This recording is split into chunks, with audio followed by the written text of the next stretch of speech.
Hi guys, Will Terry here, and we're going to talk about why it's so important to make a book series instead of just a single book or children's book. And so before I get going on the title question, I just want to say this is 1 week after we launched our children's books, not quite a week.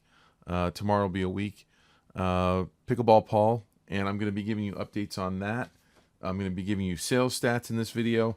One of the reasons why I'm not naming this video like, hey, check out my book stats is because it's not a video that's very searchable. You know, because I'm going to be doing a lot of things in each video, I don't always list exactly what I'm doing because there's not enough room to make a list title. So I have to name it something. So this one's, called Why It's So Important to Make a Children's Book Series. And the reason I talk about this a little bit is because some of you guys have talked to me about like starting a YouTube channel and like, how do you do this and how do you do that and how do you decide to title your videos. And so this is a little insight into that. This is video number 21 in this series. So and the series is how I'm going to make $50,000 on my next children's book. I answer questions from viewer comments. I can't get to all of them, but I do answer some questions at the end of the video, so stay tuned for that. You never know what's going to be in that section. And then I also want to point to Anthony Beneke, who's pictured here, and you can see my great Photoshop skills. I forgot to take a picture with Anthony. He came over to help me package up all the books. Anthony was someone who reached out to me. I didn't know him until like a few months ago when he said he'd love to basically help me package up these books. He's been following this YouTube series, just like some of you. And he also said that he's been following me for about 7 years on YouTube and through my journeys with svslearn.com. If you don't know what svslearn.com is, I've got a link to that in the description. And that's our online children's illustration school. So check that out. And anyway, thank you, Anthony, for helping me package up all those books. It was great to meet you. And also thanks to Joe Johnson, who is another person that I found through my social media who's followed me on YouTube and everything. And I needed someone to help me do some really basic stuff that you guys would laugh if I told you what it was, but basically how to put a pop-up on my Squarespace and an opt-in email thing. And I know that if you're younger than 56, you already, you came out of the womb knowing how to do those things. But for me, I'd rather hire someone to kind of help me so I know I'm doing it right and teach me how to do it. So thank you, Joe, for that. And he told me that I can also hire him in the future if I have other needs like that. So if you go to willterry.com, there's a pop-up right now that links to the Pickleball Paul website, and he did that. He helped me get that up there, and also my opt-in, which I should have had a long time ago. Let's talk about why it's so important to make a children's book series, and then we're going to talk about I'm going to show you all my sales stats for this last week, and Amazon sales and all that good stuff, and also all my expenses and how far in the hole I am. So to talk about why it's so important to make a book series instead of a single book, I want to point you to Lorenzo Etherington. And if you don't know him, I bet you'll know some of the titles. I'm on his Kickstarter page right here, and this is all the Kickstarters that he's run. And you'll notice right here, the first one that he ran, he had 174 backers. So that's pretty low, right? That's 174 backers. The second one, he more than tripled that, right, with 692. And so what happens is you launch your first project and you don't have an audience, right? And then you launch your second one, but you get to market to the first one. You get to email the first ones and say, hey, I'm back at it again. Now look what I'm doing right here. The other thing that it allows you to do is you can put your website, so here on the back of my Pickleball Paul book, I have my website listed right there where they can go. And so when I do my next book in this series, they'll go right to this website, or they can follow it back and go, oh, there's more books there. I can also put an ad in the back of the book, and I don't have it on this, but if I go into reprint, I will do that, and point to the next book, and the next book will point back to the first book, and the third book will point back to the first two and point forward to the next one, and so on and so forth. So you look at his next. This is Lorenzo again, and then he does How to Think When You Draw, and he has 4,638 backers, and then on his How to Think When You Draw volume number 2, he goes up to 7,000, and then he did a How to Think When You Write book, back down to 4,000, but then the third book on How to Think When You Draw, 9,000, and he's kind of staying in that zone. He's found his audience, and here's the fifth book. And maybe some people feel like they've had enough, or they have enough, and they understand what it's going to be about. Not really sure. He's currently running one right now, so if you haven't seen that for book number 6, go check that out. And I'm not getting any kickbacks from Lorenzo on this. Just thought I'd share this, because this is one of the best reasons for creating a series, is that you can grow your audience over time, over projects. It's also much easier to market that on Facebook or Instagram when you have more than one product in a series. You can say, hey, if you buy this first one, or you buy 2, I'll give you the fourth one or the third one free. So buy 2, get 1 free. And it's easier to market that way on Facebook, to have deals to attract buyers. Also, if you have a digital version, you can offer them a free version for signing up for your email, so you can get their list. And then when you launch the second one, you can say, hey, the second one's ready, but it's only in physical form only. Or you can sell the digital, for this one's for sale. So you have their email, they already got the first one, they really like that, and then you start sending the second ones. One of the problems that I had with What They Don't Teach in Art School marketing on Facebook is I really didn't have another volume to follow it up with, nor did I want to create one. That was a one-off book. And so it was really hard to market on Facebook, because I didn't already have a huge audience to market to. And so anyway, you grow it over time. So that's something that's really important if you're thinking about self-publishing, if you're thinking about growing your audience either on Kickstarter, or like I am doing with Pickleball Paul. I'm not using Kickstarter this time around, and I gave reasons in a previous video, so I don't want to go into that. But if that's something that you're thinking about, the series is the way to go, and you can see it as evidence here. And there's so many more examples. All right, before I show you my stats, I want to show you our pick and pack station that we set up in our house. And you can see our products in the background. There's my wife, Lily.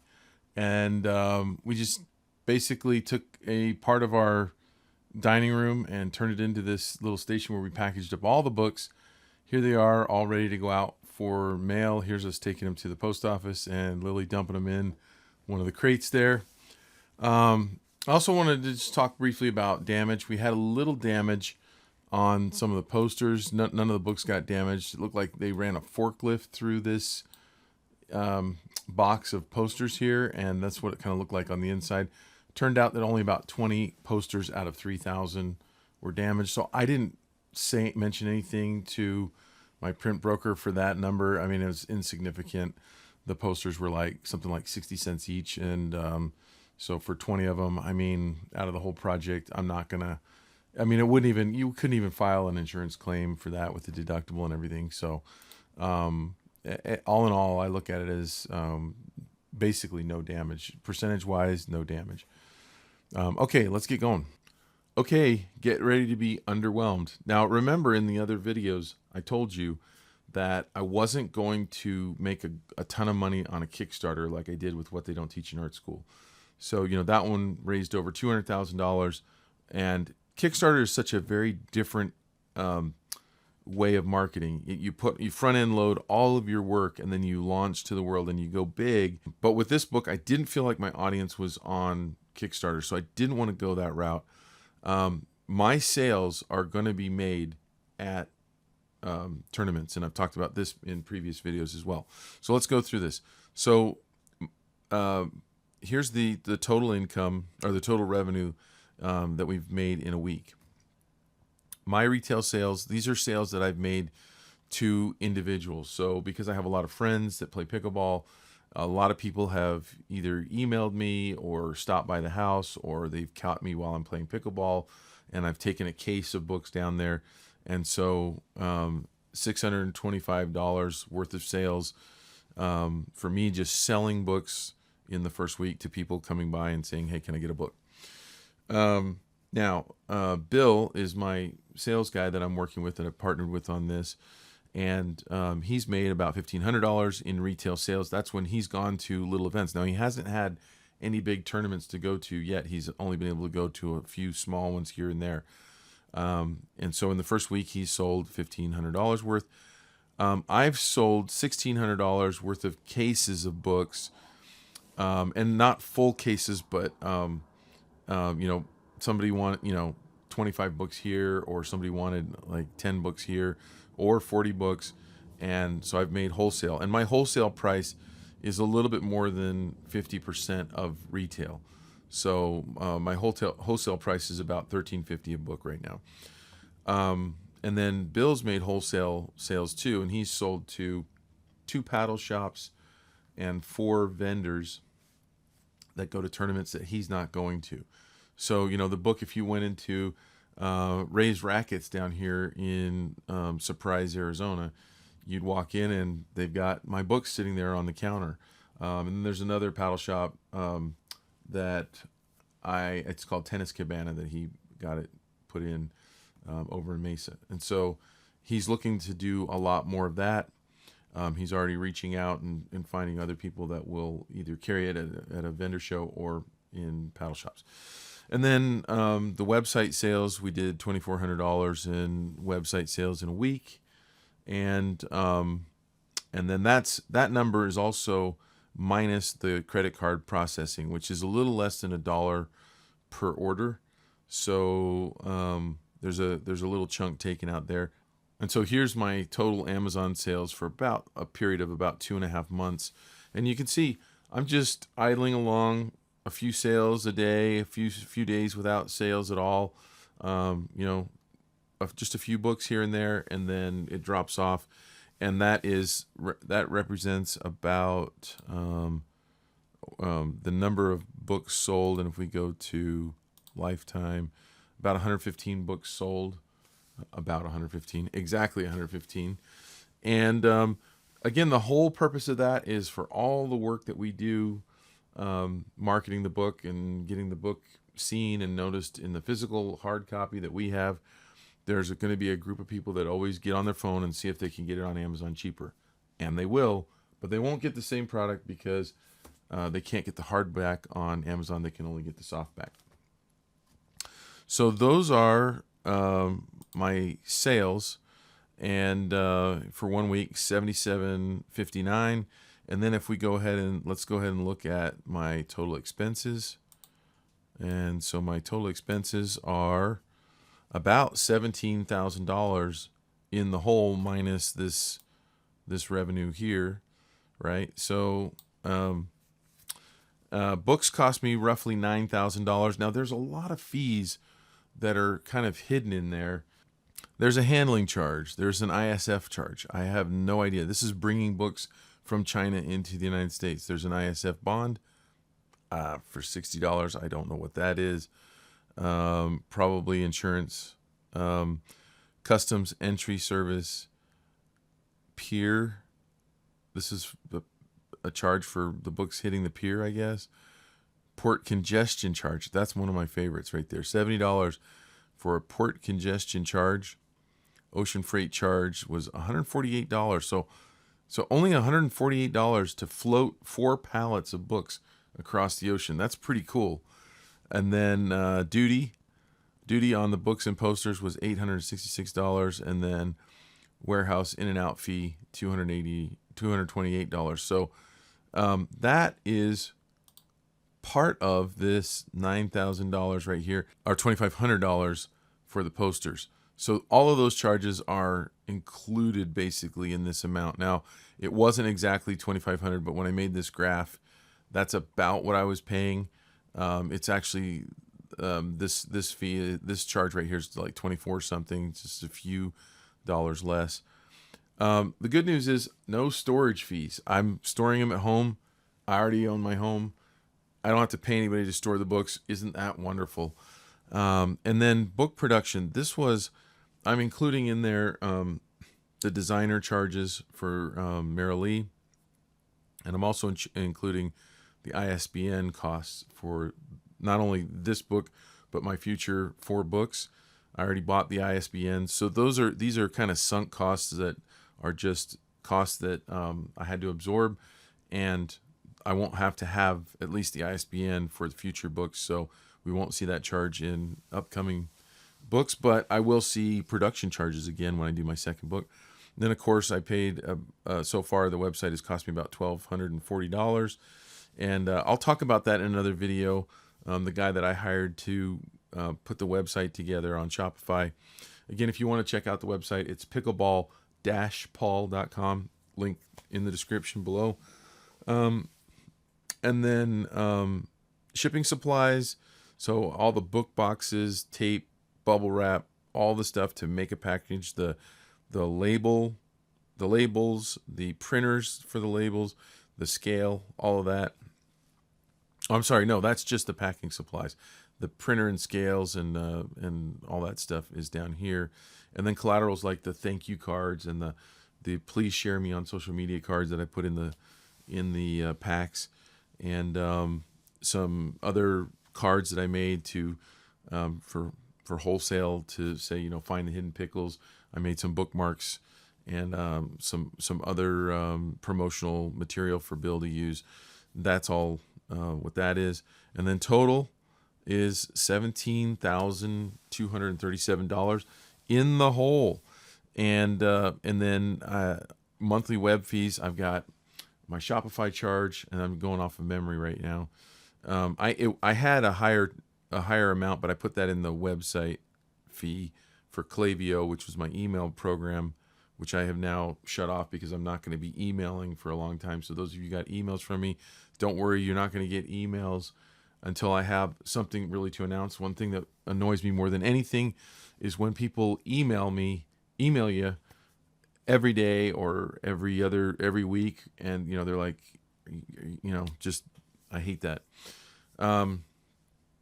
So let's look at the graph that I made, because I think it's pretty cool. I'm going to share with you this ongoing graph of being upside down, and my profit and loss margins and everything. So we'll start right here. I'm about $17,237 in the hole. However, yay, we made $77.59, and that is from about 420 books. It's going to be hard to keep a total accurate book cost or book count, because one, I have books in so many places. Some places they're on consignment, where I put books into a store, into a gift shop, and they're just on consignment. And luckily, they've already sold a few books. So it's hard to keep track of everything all at once. Also, because we have wholesale sales, are different prices, and retail, so we can't just count the money and get a count of books. But roughly about what I calculate right now, about 420 books. And I will update this every month, okay, so that you guys can see where I'm at. So that puts me at $9,478 in the hole right now, instead of 17. So that's a nice chunk to be kind of climbing out there. And like I said, at the end of April, at the end of this month, we're in April 2023 right now, April 3rd. And at the end of April, I will do this again, and hopefully we've climbed up a little bit more. Probably not as much. This is going to be a slow, long build. And I might be updating these videos, at least in the short term. I'm going to be sharing with you, like I have been, every week. If I have less news to share and I skip a week, that might happen, because I don't want to bore you with a video that I have to make for the Google algorithm. I mean, like, in order to do really well on Google or on YouTube, you have to upload videos. Like, they want you to upload like every day, or at least like 2 or 3 times a week. And I just don't have the time for that. These videos are very costly for me on time, and I just don't have the time for that. And so if I don't have anything to share, like, I hate getting an update from the people that I follow where there's like nothing there, but they made the video anyway just to keep the algorithm going. because they're trying to make money on YouTube and I'm not. My last check on YouTube was like $130. So I don't care about YouTube as far as making money. What I care about is putting out videos where I'm actually saying something that I think is important. And I hope you guys find that, will stay, keeping your ear to the rail. The sad thing is there's a lot of people that follow me that never get my videos in their feed because I'm not playing the game of uploading constantly. And so anytime you guys can share my videos and get them out there and help, we can help other people get this kind of information. That is greatly appreciated. I don't do the share, like, and subscribe and make sure you share and like and all that. My sign off is if you like this content, don't subscribe unless you want to see more content like this. But it really does help me get it to more people if you share it.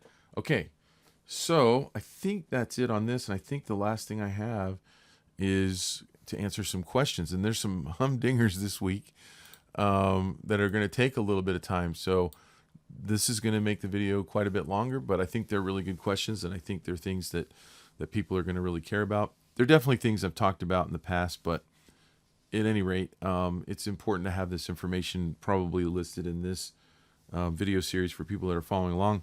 So the first one is from Alyssa, and she says, "Hi, Will, congrats on your book. I have a few questions," and she's got 4 questions here. The first one is, at what point do you copyright your book? Is it after the illustrations are done or after the editor has put the book together with words and illustrations? Do you copyright the whole thing as a literary work, or do you do the story and pictures separately? So there's like 4 questions in that first one. And so here, I'm going to make it really easy on this is I don't copyright my work. I never have, and I probably never will. And that's surprising to a lot of people, but here's the thing that you need to know, and I'll try to keep this as short as I can. Your work is inherently copyrighted, okay? When you make a work of art, the laws here in the US anyway are that you own the copyright to that. It's inherent to the creator. It's endowed from God, you could say, when you create it. That's how the law is written. To register your copyright means that now you have registered with the government, and basically the only benefit you get out of that is that if someone infringes upon you and they steal your work or they publish it as well. So you've either, however they found it, however they got a hold of it, if they publish it, then it allows you to sue for triple the damages that you can prove that they caused you if your work was registered, if you registered the copyright. And I made a video on this. I made several videos years ago on this. The reason I don't is law of averages. One, I've never been infringed on. I've never ever had someone take my work and sell it, except for when I was doing Little Heroes, and then I would see it all the time. But the thing is, I was doing parody of, like, let's say Disney and Marvel and well, Disney is Marvel, but and like Warner Brothers stuff, and so I'm doing parody, and then someone's copying my parody, and always doing a poor job of it, and they're like, what? They're like, I've seen them at comic conventions. They have no traffic. They're not making any sales. They don't have any money. And if I had gone to the trouble, and it is trouble, to register your copyright, so you gather all your work together, you go through all the hassle. For me, it's time is money. All that hassle of registering it, paying a little bit of money to register it, making sure you keep track of everything that you registered, and then going up to that person, either in a letter, hiring a lawyer, spending money, or going up. I could have gone up to this guy's booth and said, "Hey, I feel like you're infringing on my copyright here." They could say, "What copyright? You're parodying Marvel or whatever." Okay, so that's the reason why I wouldn't care. But also, in order to get money out of someone like that, they're either going to stop doing it. They're going to go, "Oh, I'm sorry," and they stop, which they could do anyway without me registering the copyright. Or if I took them to court, they could easily just say, the judge says, "Okay, I find you guilty, and you've infringed, and then you've sold how much? You've sold, you made like $500. Okay, well, I award we'll tarry $500 because you made $500. I mean, like these guys, at least at the comic convention, weren't making any money. Nothing. I mean, after their expenses and everything, they probably were losing money, so they probably didn't even make that much. But if they did, I would have had to pay the court costs, pay an attorney to take them to court, and unless I sued them in small claims court. But then again, time, money, effort. What state do they live in? They're out of state, so I would travel to their state. I have to get a plane ticket. I mean, like, it never makes sense on the small end. And on the large end, big publishers here in the United States, they don't steal work and publish it. They might steal an idea in idea form, okay? In idea form, but you can't copyright that yet, okay? So, I don't spend time copywriting my work. If I had, I've done like over 3,000 paintings in my career. That would have been a ton of work and a ton of money for what? Because I would never have exercised that to sue for triple damages. I know one artist, one out of all the illustrators that I've ever met, who has been infringed upon by Sizzler, no less. Okay? And he spent like $22,000 of his own money on 2 different attorneys. The first one said, "Hey, Sizzler is going to outspend you. Fire me as the attorney. Fire me. It's going to cost you way too much." He got mad and fired that guy, and went to a second attorney, and at $12,000, "Fire me. Sizzler is determined to outspend you. They have more money than you."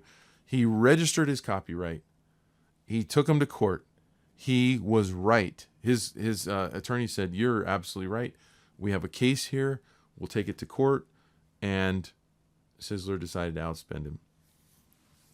That was all I needed to hear. And I know that there are other people out there that have stories of where it was good for them to copyright their work. I can't, I can only go on my life experience, and we all have to decide where we're going to allocate our time and resources, and that ain't one that I am willing to spend any time or money on. Now, my publishers, they always register a copyright. I should have a conversation with some of those editors sometime and find out, like, have you ever had to exercise it? I don't know. And so I can't even answer the question of do you register it as a work, like the story and the illustrations together. I believe that's what they do. I'm pretty sure that's what they do. I think they do it all at the same time. So one of the questions in that first question was, at what point do you do it? It's after the work is done. Okay, so the second question that she had was, do you have your editor and other people working on your book sign an NDA? So, like, this is for my self-published books. Do I have my editor and anybody involved sign an NDA? No. And the reason for that is, good luck. It's so hard to build a website, and you can see the expenses that I've gone through here, right? It's so hard to go through all of this work that, the people that I hire, one, they're friends. They're people that I respect. They've been in business for a long time. They don't have time to start a business. That's what, to steal this would be starting a business. They already have a business. They're not going to be interested. In fact, I met with a lady the other day who, and I might even make a video out of this if something good comes out of this, but I met this lady in the hot tub. It seems like everything good happens in the hot tub. So my wife and I are sitting in the hot tub, and this lady and her husband come and get in the hot tub, and we start talking. And anyway, she ends up being a school teacher who now teaches other teachers how to do reading circles, and she's very interested in using pickleball Paul after she found out about it, because she thinks that it, because of the emotional story involved, that it teaches some really good lessons, and there's really good questions that she can teach in circles and teach other teachers to teach.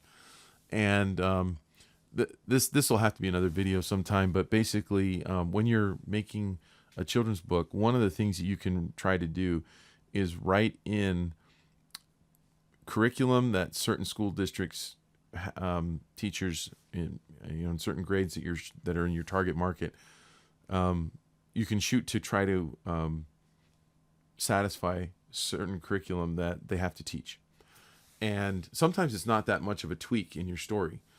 And so I wanted this lady to look at my second book and tell me if there were any tweaks I could make that would make it more compatible with teaching these circles. And so, for a split second, I was like, should I have her sign an NDA? I'm like, no. She's not an illustrator. She's not an author. She doesn't want to start a business. She's retired. She loves what she's doing. And she's not going to steal my book. She's not going to steal my idea. And I can also prove, like, the internet's a neat thing. It keeps a record of everything, right? So, like, you might say, well, what if she ran out and wrote it and got it out before you? Well, she could. But I could prove based on, I write online. I write on Google Docs. All of my stuff is dated. And if I had to, I could go to an attorney and pay money and go to court and say, hey, this woman is saying she did this before me. I've got it right here. And the judge would say, yep, he's got it. He already wrote these words. This is his idea that you're stealing. The thing is, what does signing an NDA do anyway? If you're talking to someone that's that unscrupulous that an NDA would stop them, they're going to do something nefarious like that anyway. An NDA, non-disclosure agreement, is basically, I promise not to be a bad person. Well, I feel like I'm a pretty good judge of character. I don't align with people that give me the heebie-jeebies anyway. So I'm not worried about that. Okay. Number 3, how many ISBN numbers did you purchase for your book? Did you go with the free ISBN from Amazon? So yes, I purchased 5, a pack of 5 to save money because I knew I was going to be using more in the future. And you get quite a bit of a break on the price than buying just one. And if you want to buy one, you go to Boker. That's who I used, BOWKER .com, Boker, and I bought them there. And then I also, did you go with the free one from Amazon? Yes, I did. So if you look at my Amazon book, which is the soft cover, and you look at the back, and you look at the hard cover, I don't know if you can see the difference here. The Amazon barcode is in the corner, and the ISBN and barcode are on the same thing there, and they're different. And so I did go with the free one from Amazon because that Amazon book is soft cover, and it's I don't want to use the same ISBN. You shouldn't use the same ISBN for a soft cover and a hard cover. They want you to use different ones because it's a different product. And then our fourth question, did you choose to use a price barcode or barcode without a price, and why? Okay, I am not an expert. And even with the copyright advice that I'm giving you, some people would say that I'm giving you bad advice. So check with get an amalgam get a bunch of different people to weigh in on their opinions, and then you'll be better equipped to get what you feel is right. But with the barcode, I set a price, and I wanted it to ring up at a register so that it's all ready to go for a retailer. So I knew I was going to try to get them in paddle shops and gift shops and stuff, and I felt like it would really help them. I didn't do a lot of research on that, so there could be some advantages to not going with a price. I don't really know. I just know that if I were a retailer, I would love the fact that you could scan it and it rings up a price and it's just a done deal like that. Now, if the price is too high and we want to reduce that price, then I don't know really how to handle that with paddle shops. Maybe we could send out an email saying, hey, we've lowered the price, so just give you can discount it in the store, and that'll only make customers happier, So I don't really know, but I'd love to know if you have any insight on that, the pros and cons of going with a price or without one. And then, okay, so that's Alyssa's question. And then there's a question here from Samia. And this is a really basic one. I'm not going to read the whole thing, but basically what she's asking is, I made a video on, do I have to work digitally? And is it is it good to work digitally, or can you still work traditionally? So this question's going out to those of you who still want to work traditionally in your illustrations. That means painting, or using pastels or pencils, or colored pencils, or any of that, those mediums, watercolor, oils. That's traditional. And so her question is, how does she get her illustrations turned digitally? Do I have to hire a digital artist to turn my illustrations digitally? By that she means taking traditional work and converting it slightly to a digital conversion to conform to professional standards. So in that video, I probably didn't make it clear enough, and I do think that English is probably a second language for her. And I have a lot of people that watch my videos where English is a second language. And what I mean by that, by taking your illustrations and turning them digital, and I don't have an original here, but let's say that this is my folded poster here. Let's say this is a painting right here, okay? This is a painting, and what I want to do is turn it into a JPEG, or a Photoshop, a PSD file, or a TIFF image, or something like that, right? So I want it digital so that I can email it. I can't email this, right? But I can email the image of this, the perfect. I mean, this started out digitally, right? So I can email this file. And you don't need to hire an illustrator. You wouldn't hire an illustrator to turn your work digitally. There are several methods. One is a drum scanner or a flatbed scanner, and those scanners, you put it on. You'd put your artwork on the scanner, and then it would scan the image, and then you would have a digital version in the computer, and then you would send that version to your editor, or to the client, right? Another way of doing it is to take an SLR camera, and I happen to have one right here, and I hope I don't knock everything over getting this right. So just to show a visual, and I know the screen's small, but here is an SLR camera, and this one would not be good enough, I don't believe, to do copy work. Okay, this is a Canon EOS 80D, but what you could also do, and what I used to do, was I couldn't get on a flatbed that I had at home, I couldn't get a good enough scan. You can buy flatbed scanners that are really good now, and you could probably do just fine scanning on one of those. But you can also hire a photographer who does copy work to take pictures of your image. So they would take a picture, but they'd take a better picture than you or I could. Like you have an iPhone, I have an iPhone. This is not a good enough camera to take a picture of your artwork in to send it into an editor. And so you need a high-end camera that takes a 10 or 12 megapixel picture, and that can cancel out light reflections on your work. So on flat work, it's very difficult to get the lighting right, where at least in some part of your painting there isn't a reflection, a slight reflection showing of light coming from outside or from wherever. So you have to have a controlled environment. You have to be able to light your image from two sides so that any shadows on texture on one side is canceled out by light hitting the other side. You also can't blow out the image so that it's lit too much or too little, and it's very difficult to do that kind of work. So anyway, I hope that answers your question. To find someone like that, I don't know where you live, I don't know what area you live in. You're going to have to either find someone who can scan your work with a scanner, or who can take good pictures of your work. And with that, that is the end of this very long video. And I hope you guys appreciate the stats that I'm showing you guys in here. I love getting your comments. I love finding out what you thought of my videos and stuff. And if you have any suggestions of things that I'm not sharing with you, maybe I have some blind spots that you could enlighten me on this journey, I will share those. And as I have news, I'm going to continue to share.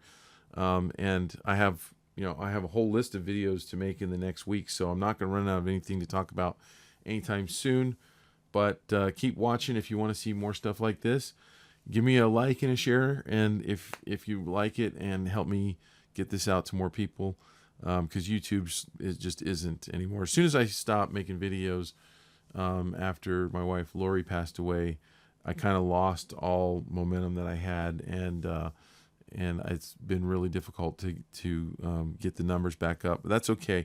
I don't need a ton of numbers because a